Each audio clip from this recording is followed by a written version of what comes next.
very much. Appreciate it. Thank you. Thank you. I have the great honor and privilege of traveling 250,000 miles every year, which I did 257 last year. And I speak to a lot of middle school and high schoolers, literally all over the world in 7 countries last year, not including the United States. And I'm noticing a trend which is not good with our young people. Here are the 3 things that I've been noticing. Number 1, our young people want to hear the truth, and they're not hearing it.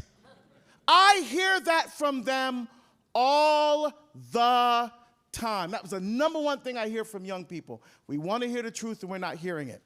For example, I was in Papua New Guinea on tour in July, and I spoke to over 2,000 young people. I gave 3 talks, and then I insisted, when they asked me to come, that there's a Q&A session for the young people. Now, why did I do that? Because Bishop Barron kind of puts it a different way. He says these young people are asking questions and we're not answering them. So I made sure we had the Q&A. And if you look at that video and the Q&A, the organizers were shocked at the depths of the questions these young people were asking. They're thinking deeply and seriously, not just about their faith, but about what's going on around them in the world and how they're supposed to navigate that. And we're too afraid to give them truthful answers, the truth in love, Ephesians 4:15. We want to placate them. We want to pull back. That's not what they want. They really want to know the truth and the beauty of what their faith is all about. Number 2, there's a serious disconnect between their faith and their everyday lived experience. They go to Mass and they say Mass is boring. Why? They don't know why they're there. Let's be real. They're there because you dragged them there. They're there because the priest says, well, you have to sign the bulletin to see you came to Mass, so now you can get confirmed, which for many of them is Catholic graduation. How do we reconnect them to their faith? But yet, they're longing and yearning for that connection. I'll prove it to you. Now, during COVID, just like everybody else, I couldn't go anywhere. So I'm sitting at home like, what do I do now? And I don't like to watch television, okay? I call television the idiot box because it makes people stupid. So I don't watch it. But I have to admit, during the pandemic, I watched a little more television than I would normally watch. And I noticed, flipping through the channels, there are tons of shows about vampires and zombies. And I'm asking myself, why are these young people so attracted to these malevolent creatures of folklore and legend? Then it hit me. What do vampires and zombies have in common? They're dead, but yet they're alive. So what's a vampire that's dead have to do to stay alive? Drink blood. What's a zombie that's dead have to do to stay alive? Eat flesh. So what they're craving is flesh and blood. But because they don't know what's happening at Mass, they don't know who's in a tabernacle, they don't know who's in a monstrance in adoration, they're trying to find flesh and blood in creatures that are dead, that can't do anything for them except take their money. When the real truth is, they can come to the holy sacrifice of the Mass and receive the true flesh and blood of the living God that will give them life forever. Vampires and zombies make believe. What happens at Mass is the really real. Third, and probably the saddest. A few years ago, right before the pandemic, I've been to Australia, by the way, 8 times on speaking tours because they keep asking me to come back. I keep saying yes. So this particular time before the pandemic, I spoke to an Archdiocese of Sydney middle school rally, about 700 or 800 middle school kids. And during that talk, I told them, you have no idea how much God loves you. I got off the stage. There was a young priest waiting at the bottom of the steps, ordained 3 years. And he said, Deacon, let me drive home the point that you just made. He said, when I was first ordained a priest, they put me in a Catholic high school. So they figured, young priests, newly ordained, may get some vocations out of this thing. So I taught religion class. And one day as an experiment, I wrote on the board, I believe in God, and on the other side, I don't believe in God. And I asked the students to stand under the statement that best represented what they believed. He said most of the students got up, stood and I believe in God, and probably the atheist kids or the kids just there for an education stood and I don't believe in God. And they sat down. He erased it. Then he wrote, God loves me, God doesn't love me, and asked the students to do the same thing. Stand under the statement that best represented what they believed. Father said none of the students stood under the statement that said God loves me. Not one. He said a handful of students stood under the statement God doesn't love me, but most just sat there because they weren't sure. How could they not be sure of how much God loves them? That's the saddest part of all. So then what is our role then? Not to just take them to soccer, not just to drive them to games or all their other activities, because Cicero once said, sic transit gloria mundi, so passes the glory of the world. All that stuff doesn't mean anything.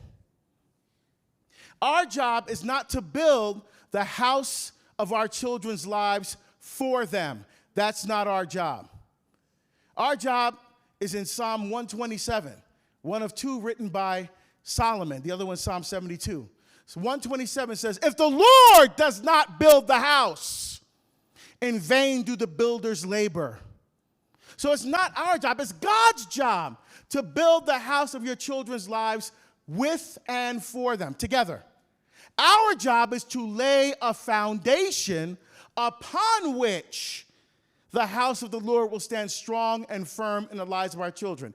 That's the jobs of parents, educators, catechists, coaches, to help lay that strong, powerful foundation. Now, Jesus talks about this in Matthew chapter 7. Remember, Sermon on the Mount is Matthew 5 through 7. And when he says this about the building the foundation, this is near the end of his Sermon on the Mount discourse. He says, everyone then who hears these words of mine and does them is like the wise man who built his house upon a rock, the rock foundation. The rain fell, the floods came, the wind blew and beat upon that house, but it did not fall because it was founded on the rock. And everyone who hears these words of mine and does not do them will be like the foolish man who built his house upon the sand. The rain fell, the floods came, the winds blew and beat against that house, and it fell, and great was the fall of it. That's what's happening with our young people. If we don't build a strong foundation, the winds of transgenderism, the reign of the so-called redefinition of marriage and gender, abortion, moral relativism, that will knock them down and wash them away. You know what the culture says our young people should do? Go with the flow. Now, here's something. Now, Pastor, I'm from Oregon, but I'm not from Oregon. I live in Oregon, right? I was born in Barbados, and when we immigrated to the United States, I grew up in Jersey. So I grew up in the hood in Newark. When I got to Oregon, nature and mountains and rivers, that's cool. And I started paying attention. When the rivers flow, especially in the spring, when the snow melts off Mount Hood and in the mountains and it flows, the river runs high and fast. And what goes with the flow? Dead things. Branches, trees, sometimes you see raccoons and squirrels, maybe even a deer. You know, they're all dead, flowing, going with the flow. But I also noticed this. Who fights upstream? The salmon. The salmon fight against the current. For what purpose? To give life. We have to be the salmon. And we have to teach our children to be the salmon. And we do that by laying a strong foundation. Now, the fundamental tenet of building that strong foundation is our lived witness and example. You can talk to your kids about the faith till you're blue in the face. That means nothing to them if you're not living it yourself. That's the key. I'm telling you, kids, they're not dumb. They can spot a fake a mile away. And when you're not living your faith, okay, so here's what happens. We make the mistake of outsourcing our responsibility of teaching children of faith. We think, oh, my job is to feed them, clothe them, get them through all their activities. It's the parish job, the youth group's job, confirmation class, the Catholic school, if it's really Catholic. And thanks be to God, this place is. God, tell you right now, if you're sending your kids to Catholic school, it's not Catholic, don't send them there. You're wasting your money. All you're paying for is a very expensive public school. And it upsets me. Why? I'm a product myself of Catholic education from the 70s, so you know what that was like. Felt, banner, Jesus, and all that kind of stuff. But I was able to come out of that. Right? But for our young people today, they want and they crave everything that the church teaches. Just don't know. We have to unlock that for them. I'm going to talk about that in a little bit as well. So, lived witness and example. Let me just start off with the example from my own life. My parents had a horrible marriage, ugly divorce. I was so upset with my father, I did not speak to him for 18 years. I consider him dead to me. So when I got married, because I was a monk, I was a Benedictine in my 20s, when I left monastic life and I met the woman who ended up being my wife, I almost went back to the monastery because I was like, I don't want to end up like my parents. I never thought I'd be married. And now I'm going to get married. I'm like, oh, I don't want to end up like my parents, so let me go back to the safety of the monastery. That would have been a mistake. But now I have these kids. What do? I had no witness and example. My mom was awesome, but not my dad. So now I'm a dad. What do I do? So the first thing I did, let me do everything the opposite of my father will be good. That's not good enough. So I had to live according to, how do I incorporate this faith into my life? So here's what I did. I have 3 girls and a boy. For my girls, all their first dates were with me. When they turned 16, we dressed up. I took them to dinner. I treated them like queens, like they should be treated. Why do I do that? Because the culture says, oh, what's that stupid slogan? The best a man can get. What kind of garbage is that? Here's where they want to start. Here's the foundation. Here's where you start to be a man. My daughters, it starts here. The bar starts here. Because I'm showing them how they are supposed to be treated by a man, not a boy trying to get in their pants. How they're supposed to be treated by a man. So I take the dinner, I show them, I witness, I love my wife. Because look, why do I do this? Someday, some guy's going to come to my house. I want to take my daughter somewhere when they're 30. And I'm going to do everything a good husband will do and father will do in that situation. I have my Glock, shining it up when the guy comes to the door. Right? But look, let's be real. Whatever I say to my daughter, that night is going to go in one ear and out the other because she's focused on that guy. What she's going to take out the door with her that night is the same thing she's going to take down the aisle with her one day. The same thing she may take it to the convent with her one day. She's going to have 18 or 19 years of watching how I treat my wife. So the greatest gift I could ever give my children is to do what St. Paul says in Ephesians 5:25. Husbands, love your wives as Christ loved the church. How did Christ show his love for the church? He died for her. He gave his life for her. My job is to die to myself every single day of my life to live for my wife and kids. Because I tell you something, guys, when you stood at the altar and you said, I do, what you really said was, I die. I die to my ego. I die to my self-aggrandizement. I die to everything that separates me from God's love, because my focus now is not on me, it's what is best for my wife and children. Let me give you an example. When you make decisions, you got to make decisions together as a couple. If not, don't do that. That's dumb, okay? You make decisions together, but every once in a while, there may be a decision that needs to be made that you can't make together. My wife says, you make it. Now, why does she do that? Is she not smart enough? Oh, she's a Notre Dame grad, too. She's a psychologist. She's plenty smart. She does that because she knows and can take to the bank whatever decision I make will always be in her best interest and the best interest of the children, not my own. And the kids need to see that. I have 2 kids that graduate from college, and now they're trying to move out on their own, but it's expensive. Not expensive as here, but expensive to live in Portland now. And now my daughter came back for Christmas. She goes, oh, Daddy, now I get it. Because she has to pay bills and a rent and all this stuff. Oh, Daddy, now I see why you did this. Oh, now I see why this had to happen. And now we're not as dumb as they think we are.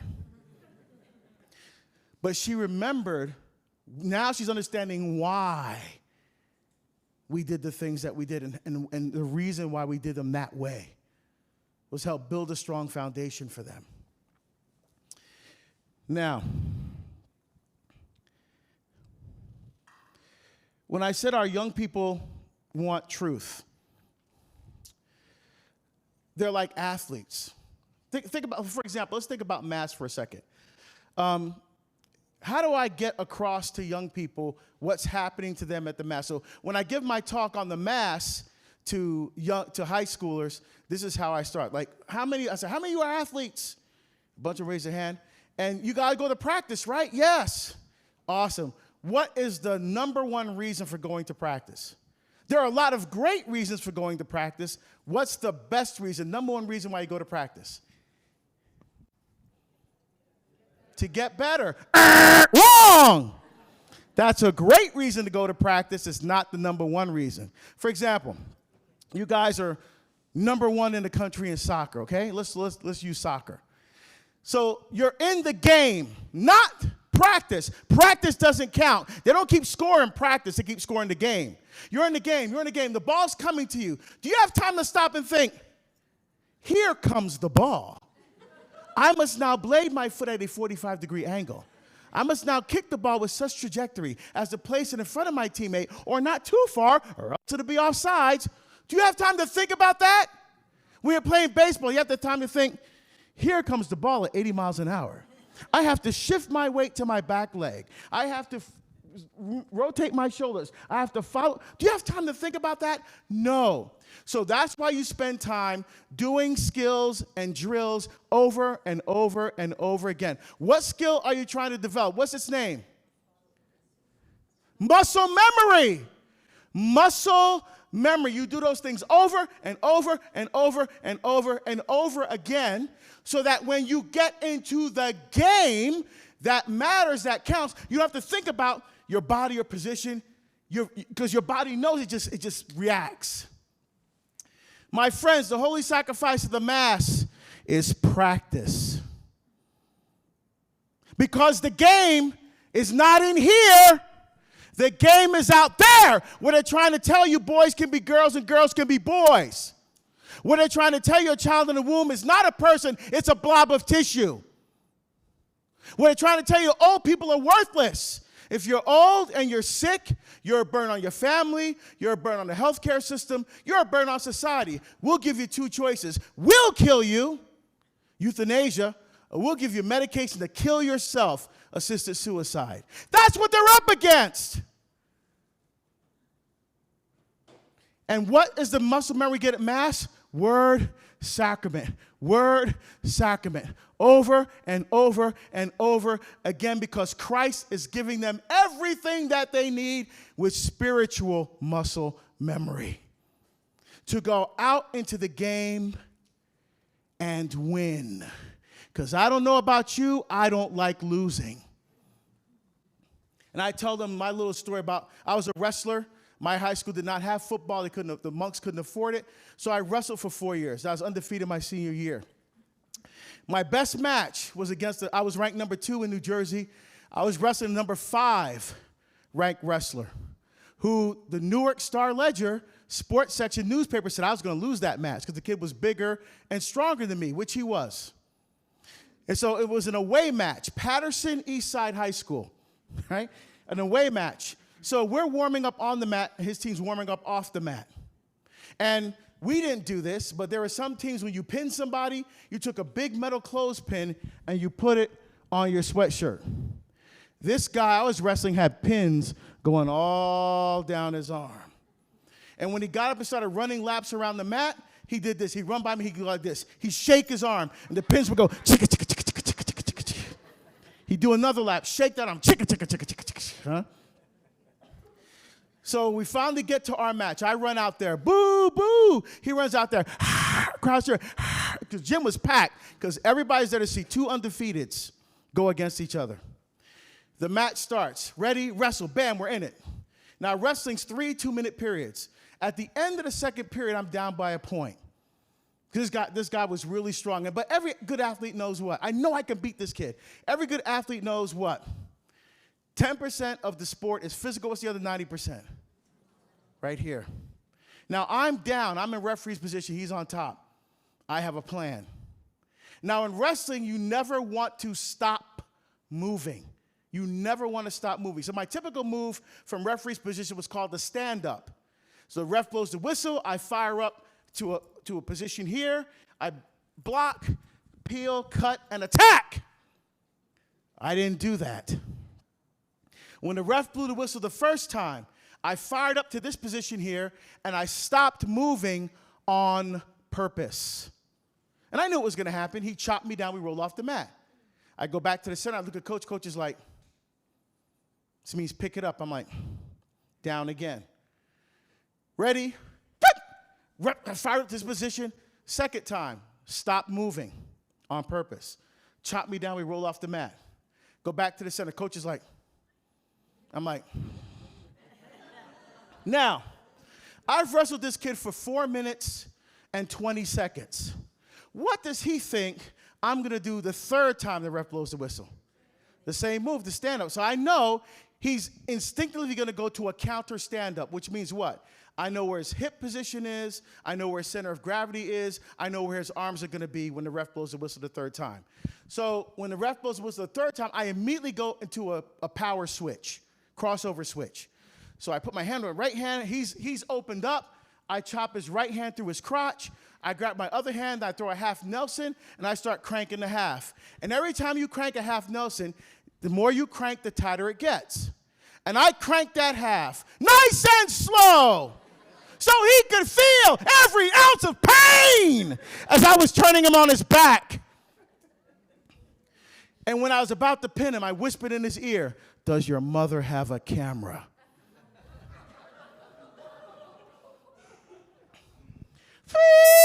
Boom, I pinned him. The gym is dead silent. My teammates behind me are cheering. So I go to the center. I go to shake his hand. He lunges at me. The ref jumped in between us because the ref didn't hear what I said, right? And I just looked at him and was like, yeah, huh? Because when I walked on that mat, my attitude was nobody beats me. Nobody beats me.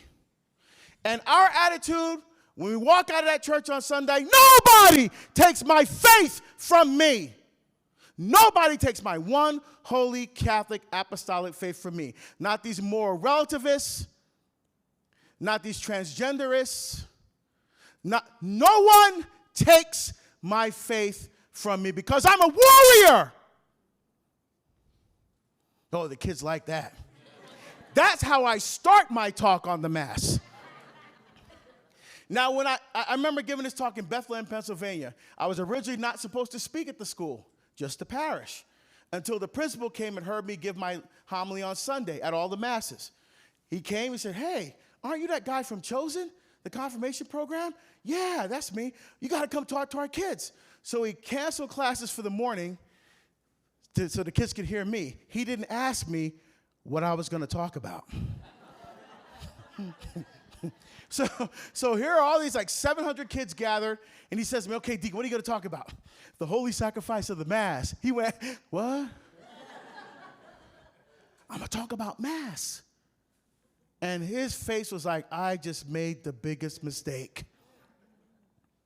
And so He does a nice introduction. Then he says, and the deacon is going to talk to us about the holy sacrifice of the Mass. Literally, you heard, I mean, eyes were rolling, arms were crossing. The looks on some of those kids' face, I'd rather be in physics than listen to this. I spoke for 90 minutes without stopping. At the end of the 90 minutes, I stood there for another 47 minutes while kids lined up around to thank me for coming. And within 4 hours of that talk, 300 kids followed my Twitter feed. I got a Facebook message from a parent after the weekend. They said, what did you say to my child? My kid is like, Mom, you see when the priest breaks off the hose and drops in the chalice? Let me tell you what that means and what it means for my life. I'm looking at, whose kid is this? And here's why she was mad. How come I don't know that? I've been Catholic my whole life and I don't know that. They want to hear the truth. And once they hear it, now they own the faith. It's not just what my mom and dad told me and what I had to do for confirmation. They now own it because they are in a deep, intimate, personal relationship with Jesus. They don't just know stuff about Jesus. They know Jesus. And the word there in Hebrew, by the way, is yaldah. It means knowledge that is gained by experience. So Psalm 46, verse 11 says, be still and know that. And the word yaldah is there. Knowledge that is gained by experience. You could translate that, be still and experience God. They just have to quiet themselves down enough to be able to listen to the voice of God and allow that voice to change their lives. That first voice comes from you. That first voice comes from you. So think about it like this. Because everybody thinks the kids want the easy way out, and they don't. They really don't. And I use this example all the time. So 2 friends are out playing golf. They come back from playing golf, and as they're listening to the radio, a beautiful piano etude by Frédéric Chopin starts to play. And they're both so enraptured by the beauty of the music that right then and there they decide that we are going to learn how to play piano. And we're going to come back a year from now, and we're going to play this beautiful etude together that we heard. And so they both go their separate ways. The first friend says, I don't need anybody to tell me what to do. I'm pretty smart. I can figure out this piano thing on my own. So he goes to the store. He buys a how-to-play piano book. He sits down. He cracks it open. He starts, okay, let's figure this out. He starts to figure it out, playing and stuff like that. But then, a few days into it, friend calls, hey, man, I got tickets to the football game. So you want to go? Yeah, what? Yes. He goes to the football game, does the thing. Oh, yeah, piano. Plays another guy, I got tickets to the concert. You want to go? Yeah. So he does that for a whole year, doing it however he feels like doing it. The second friend, you say, you know what? I'm pretty smart, but I don't know anything about piano. I'm going to hire a piano teacher. So the piano teacher teaches the basics, how to sit at the piano, how to hold your hands at the piano, how to read music, what the black keys do, what the white keys do. You have C, middle C. From C to the next C is an octave. You flat the third, it's a minor. Then he starts learning major scales and minor scales and Mixolydian and Phrygian and Locrian and all the different types of scales. And here's the thing, he has to practice 30 minutes a day. And sometimes he don't feel like practicing. He don't feel like doing it. But he said, you know what?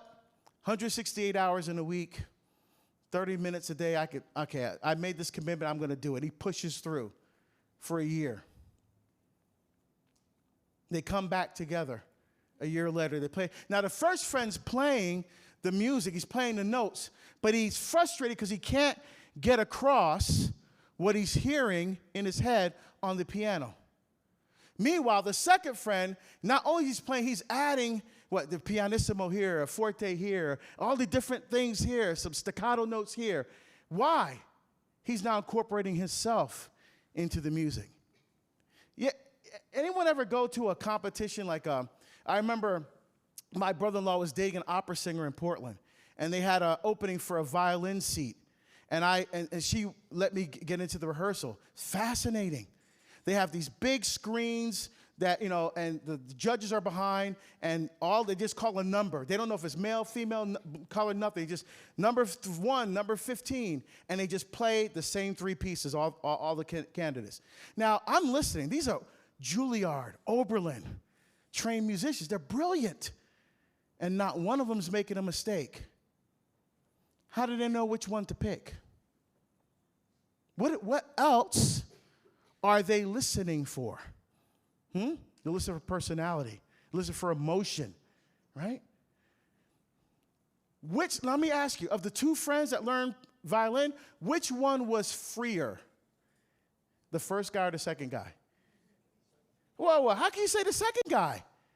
The first guy did everything he wanted to do. I'm going to do this my way. That's the song, by the way, in the theme song of Hell. I did it my way.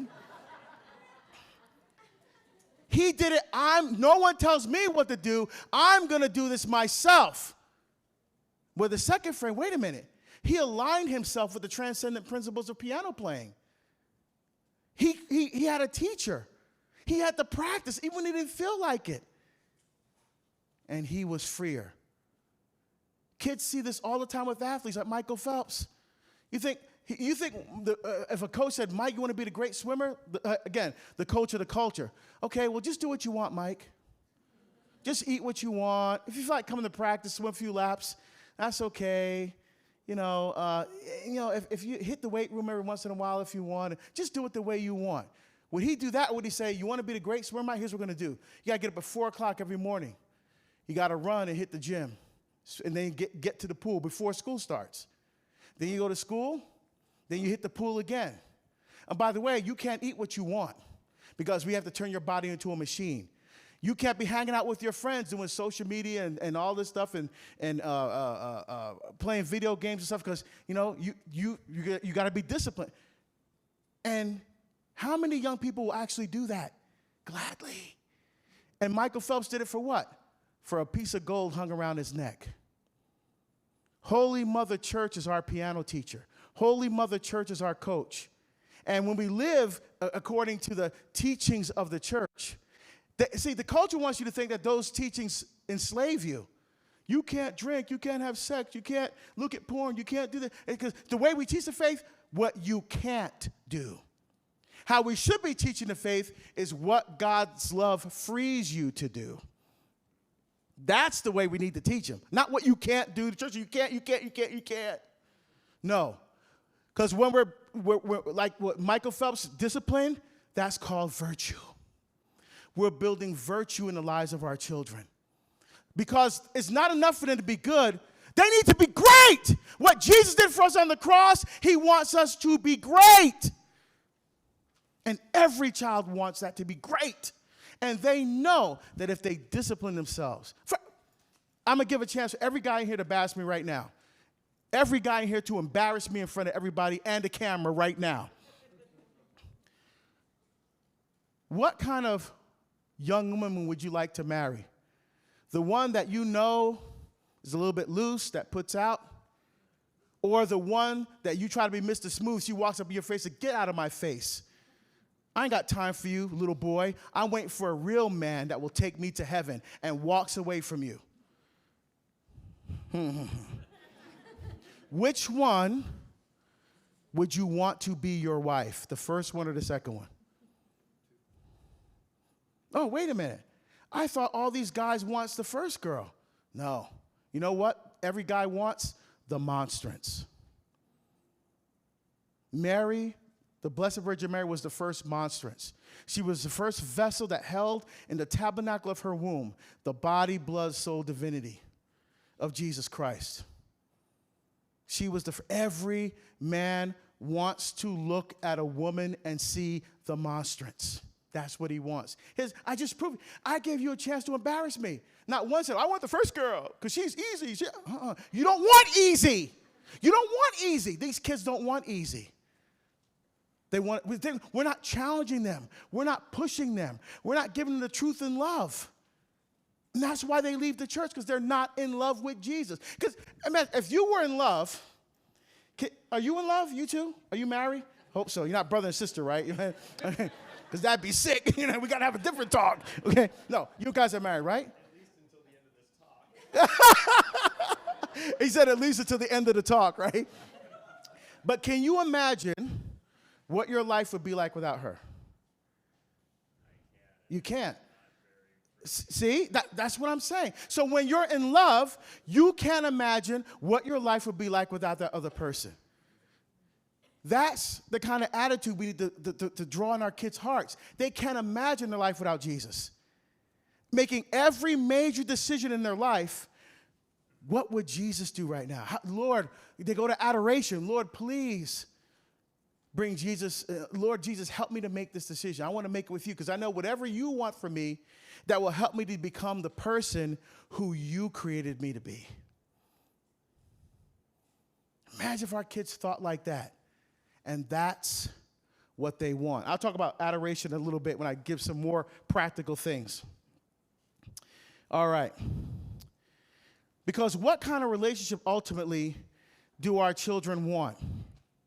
They want covenant relationship. See, the problem is we live in a world that says relationships are just contracts between people. Like, for example, when I went to Verizon, I got my iPhone. I bought the phone, they gave me a contract. And the contract says the phone's supposed to work a certain way. If it don't work that way, I bring it back and they give me my money back because they didn't live up to the contract. In our culture, that's what people say relationships are like. They're just contracts. What does contractual language sound like in our culture? Friends with benefits, hit it and quit it. And that garbage language that so many young people use to describe relationships when they treat each other as objects for pleasure and gratification. That is not God's plan for us. When God wanted to establish a relationship with us, he established no contract, he established a covenant. A contract is merely an exchange of goods. This is yours and this is mine. A covenant is an exchange of persons. I am yours, and you are mine. It's making a complete and total gift of yourself to someone. And that someone makes a complete and total gift of themselves back to you in love that is free and faithful and total and fruitful. It's a love that gives everything. It's a love that holds nothing back because Jesus held nothing back of his love for us from the cross. He gave everything. And that's exactly what he expects from us. And that's the kind of relationship that we should foster and nurture in our children's lives and in their hearts. Covenant relationship, because that's what they want. Now, with the remaining time I have, I'm going to give you some practical things that you can do. First of all, you got to have some fun family time, at least an hour a week. Come on now. That doesn't involve video games, okay? Now, one thing that we did when the kids were growing up is called family night, 1 hour a week, and everybody gets to pick what we do that night. Now, I remember when the twins were about 5, and we had raccoons living in our front yard in a tree during that time. And I remember it was Benjamin's turn to pick, my son. 5 years old. I said, okay, Benjamin, the first time you get to pick, we do family night. What are we going to do, son? He's so excited. He's jumping. He's like, let's beat the raccoons with a stick.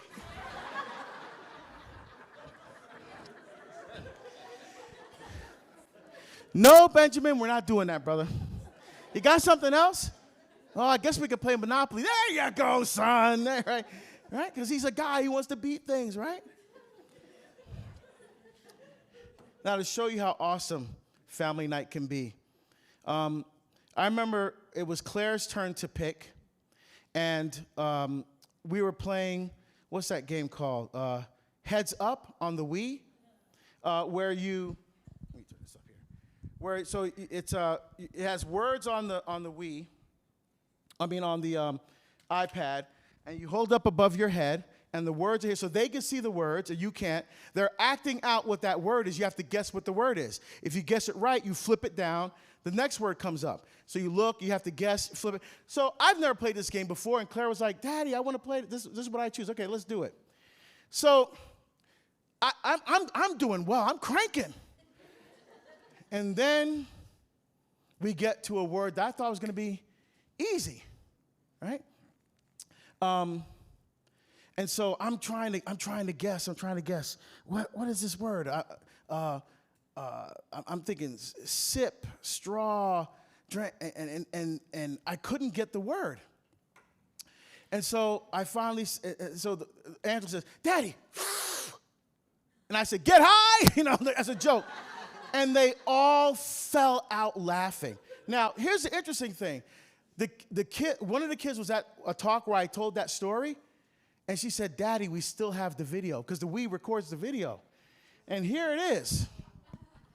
Now, this was family night. Now, my kids are now 25, 23, and the twins are 21. And here, I think Benjamin and Sophia look like they're about 9 or 10, and Angela's 13. But here's the thing. Let me see where I play this. I'm not the best with tech. I'm a theologian. I think with my head, not with my. It's in my favorites. Should be playing.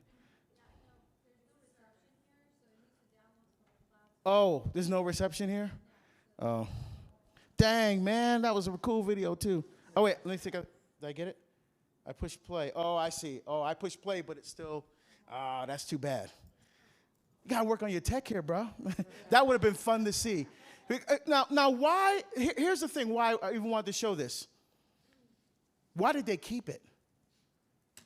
Why did they keep that video? See, here's the thing.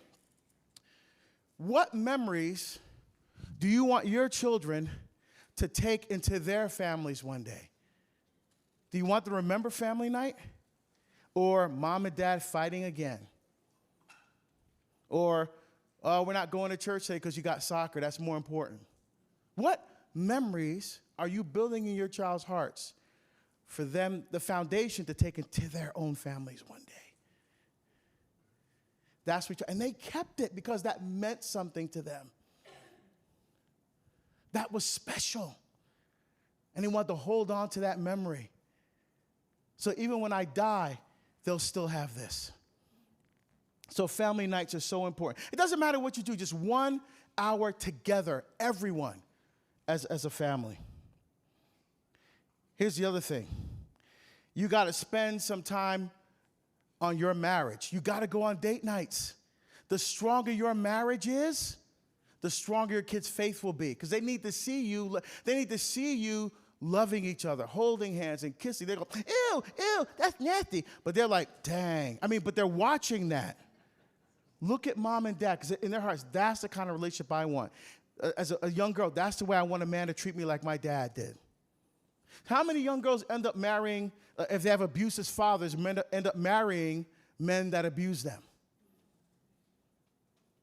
Now imagine if she instead saw the way you treat your wife, like, God, that's what I want. Huh? The stronger your marriage. I get it. You go on date night, the first 10 minutes, you talk about the kids. You can't help it. But then, how are we doing? Are we okay? Are there things that we need to talk about? Dinner, movie, go for it. You have to do that. Because I'll tell you this, and this is not controversial, but your relationship with each other is more important than your relationship with your children. You're like, what are you talking about? Oh, you didn't stand at the altar and make a lifelong vow with your children. You made it with each other. Your relationship is a powerful witness of God's love to your children. So work on your marriage. Now, look, I'll tell you something right now. Marriage is not easy, bro. It is not. I've been married this year, be 30 years. We're going to do a nice 30th anniversary trip. Got it all planned. It's going to be awesome. But I was also a monk, a Benedictine in my 20s. And I'll tell you right now, being married is much harder than being a monk. It is hard. Sometimes you wake up like, damn, what the hell did I do? I wish I was back in the monastery again. I'm just right? I'm just being honest. There's days like that. It's going to happen.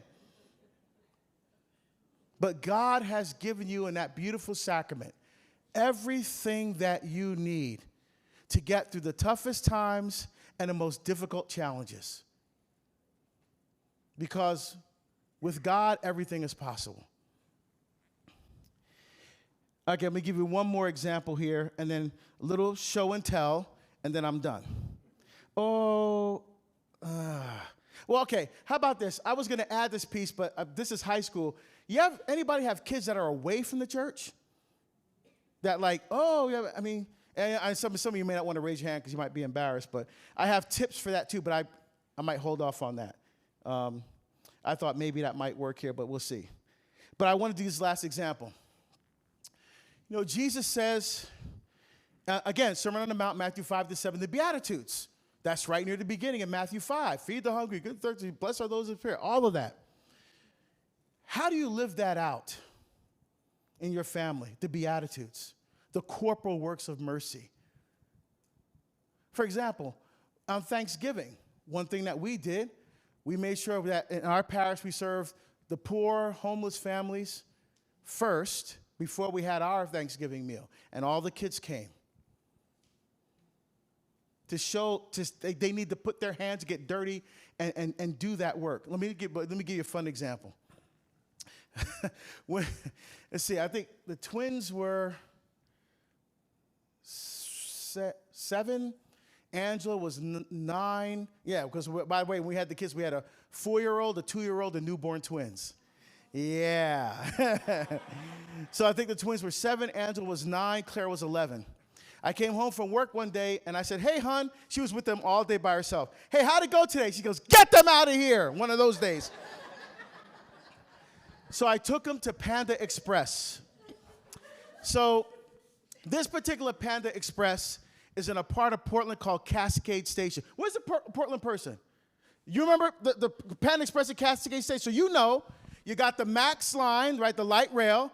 Then across the street is Panda Express and Jersey Mike's and all, right? It was the Panda Express. You know which one I'm talking about right there. So I'm in there with the kids. The train stops, and a group of what we call goth kids. I was a cop for 23 years. So we call these goth kids homeless teenagers, and we call them goth because they're all dressed in black. Black everything, black fingernail polish, black eyeliner, everything. About a dozen of them get off the train. 3 of them break off from the group and come inside the Panda Express and start going through the garbage looking for food. So I said, kids, stay here, watch daddy. So I get up and I walk over, not too close to them because I was afraid of them. I didn't want them to be afraid of me, right? I said, hey, you guys hungry? Now, why would I ask that when I saw them going through the garbage looking for food? Why would I ask that? Think about it. Remember the man that was born blind? And he goes to Jesus. They said, Jesus is here. He said, Jesus, son of David. He said, shut up, fool. That's Jesus. He didn't want to talk to you. And he cries out louder, Jesus, son of David. So Jesus says, bring him here. So I can imagine the scene. They bring the guy over, and the guy touches Jesus. Jesus, remember what Jesus says? What can I do for you? Oh, I don't know. Give me a ham sandwich. I'm blind. Hello? Why would Jesus ask him? It was obvious what he wanted. Yeah, to give the dignity of asking for help. So when I said that, they said nothing. They looked at me like, why is that guy talking to us? I said, look, I'm Catholic. And we believe when Jesus says, feed the hungry, that he meant it. So here's what I'm going to do. I'm going to go to the counter. I'm going to give the person, the cashier, my credit card. And you guys get enough food for yourselves and for your friends outside. Dinner's on me tonight. And they just stood there. I said, okay. So I walked over. I told the cashier. He goes, no problem. And he waves them over. Now, as they're walking over to because you got to start with the rice and the noodles and work your way around. As they're walking over there, they're looking back at me like, why are they doing that? Because the only people on the street they can trust are themselves. So they start going through the line and said, make sure you get enough for your friends outside. So they're walking out these bags of food. And I said, hey, guys, before you go, see those kids, that's my family over there. I just want to let you know that we're going to be praying for you guys tonight. And they left. And I went and sat down. And I said to my kids, what did Daddy just do? Claire, my oldest, the sensitive one, was crying. I was scared, Daddy. I thought they were gonna mug you. I'm like, anybody else got an answer? Anybody else? So Angela, she was 9 years old. She goes, you did Jesus. I'll never forget that as long as I live. You did Jesus. I said, that's right, honey. Because when Jesus says, feed the hungry, give drink to the thirsty, clothe the naked, those aren't just nice words in a book. He actually meant it. So I want you guys to do what you saw Daddy do today. And then you fast forward, huh? All my kids, on their own, volunteer and do service. Not because they need hours for school. They do it because they're out of school. The youngest are 21. They're still doing it because they want to. That's what I'm talking about. So finally, show and tell. Now, when I didn't tell my story because tonight's really not about my story, but a little bit of it is relevant. So I was a Benedictine monk. I left the monastery, got into law enforcement, was in law enforcement 23 years. I was an anti-terrorism expert. I taught contemporary threat assessment methodology at the police academy, teaching police officers and first responders how to identify and respond to threats of terrorism. I trained at FLETC and at Quantico, and I was on the county threat assessment team. I had a consulting company. I was doing all this different stuff for threat assessment post 9/11. And when God called me, I had an experience with Christ in adoration that completely changed the course and direction of my life. And the Lord said to me one night, he goes, I need you to do a different type of threat assessment for souls. I said, no. God said, yes. I said, no. He said, yes. I said, Lord, I'm very comfortable where I am right now in my life. And the Lord directed my gaze to a crucifix in that chapel. He goes, if you want to take a relationship with me to the next level, you got to get uncomfortable. Oh, here we go. So a year goes by with me trying to talk God out of it. And when I couldn't, I finally made the decision. Well, actually, it's my wife, actually. Without her, I couldn't be doing any of this.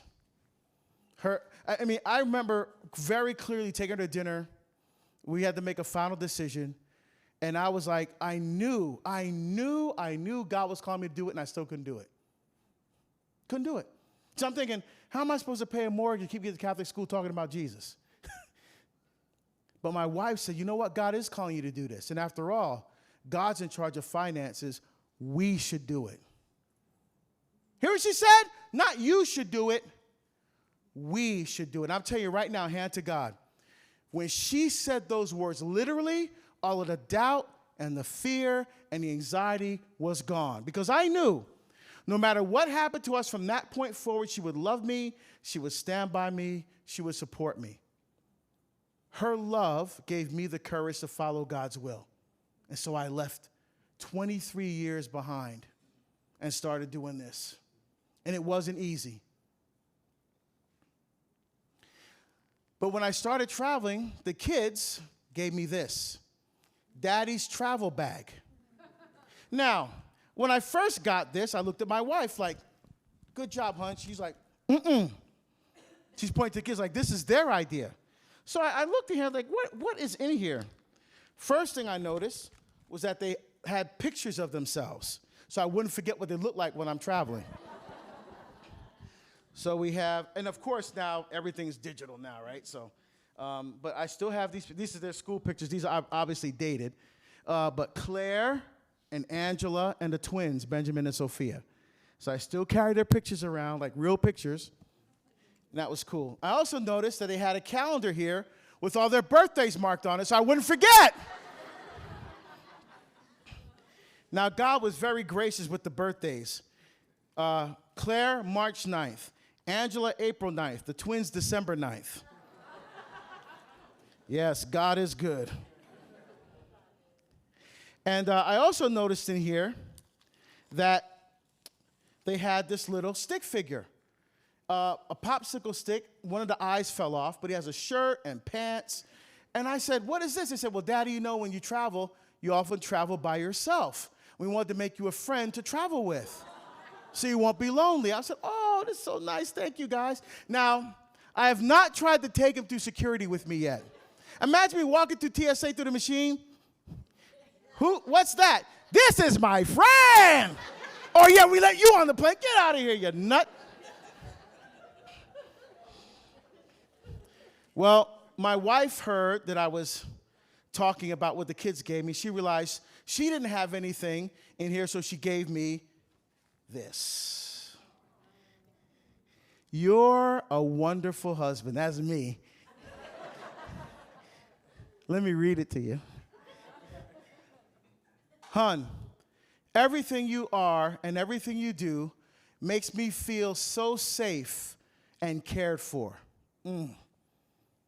There's almost no greater words a man can hear than I feel safe with you, from his wife. I feel safe with you, and I feel cared for by you.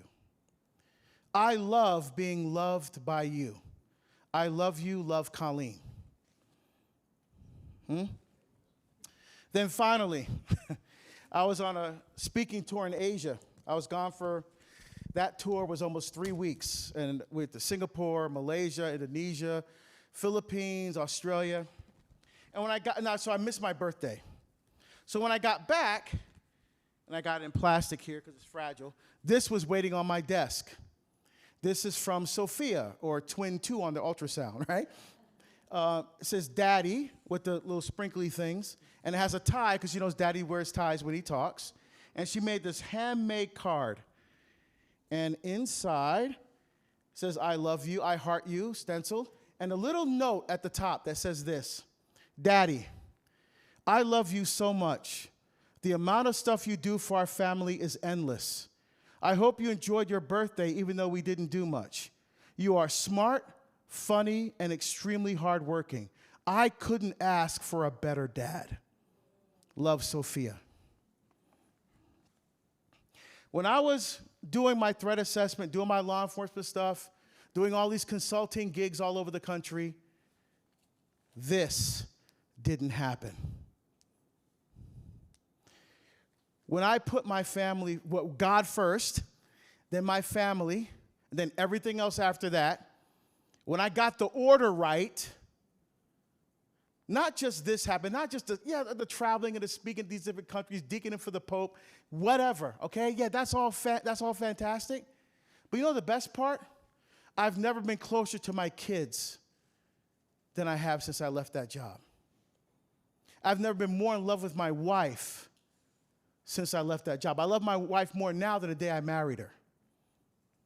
And God just gave us that when you trust him. And God wants the same thing for your marriage and for your children.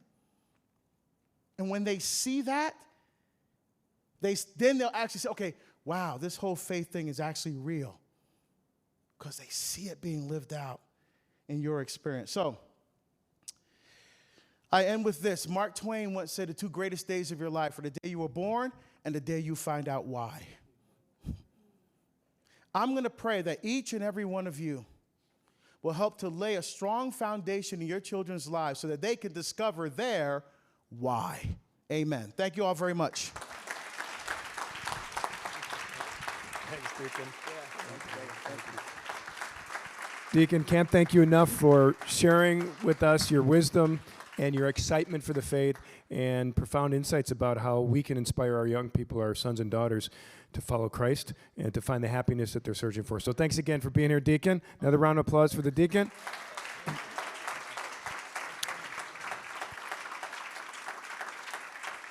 We're going to close up in a prayer, and as I said, 10 o'clock.